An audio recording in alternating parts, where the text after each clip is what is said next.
এটাকে তো আমরা পেপার পত্রিকায় দেখছি যে লুট হয়েছে। তো আমার মনে হয় আমি আজকে এসে দেখে যেটা মনে হচ্ছে ইটস এ মোর দ্যান লুট, এটা হরি লুট। মূলত আমরা আজকে থেকে যেটা হয়ে গেছে সেটা তো আমি কতটুকু কীভাবে ফেরানো যায় সেটা তো তারা ব্যবস্থা করতেছে, আশেপাশে থেকে রিকভারি হচ্ছে।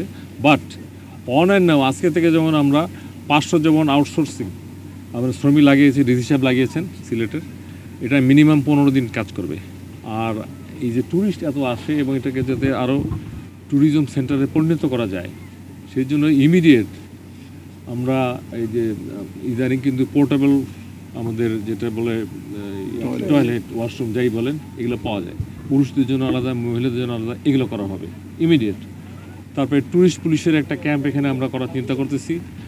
তারপরে আমাদের ব্যাটালিয়ন আনসার একটা ক্যাম্প এখানে করার চিন্তা করতেছি।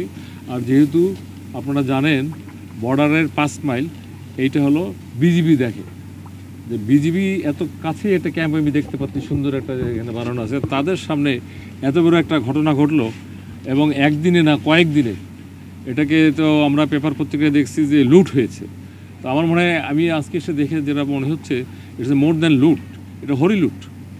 এই ধরনের সম্পদ, এইভাবে দেশের সম্পদ, রাষ্ট্রীয় সম্পদ, জনগণের সম্পদ এইভাবে 2-4 জন অথবা কে বা কারা নিয়ে গেছে, এটা আমরা তদন্ত করে তো নাম পাচ্ছি, সে যেই হোক আমাদের দেশের যত বড় অফিসার হোক এটারও কিন্তু ব্যবস্থা নেওয়া হচ্ছে এবং নেওয়া হবে।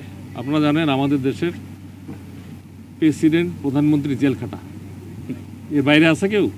তাহলে এর বাইরে এমন কোনো বড় অফিসার আছে যে আইনের ঊর্ধ্বে এটার সাথে জড়িত, সে যেই হোক খুঁজে বের করে আইনের আওতায় নিয়ে আসা হচ্ছে। একটু সময় লাগে, আপনারা জানেন একটা প্রসিডিউর।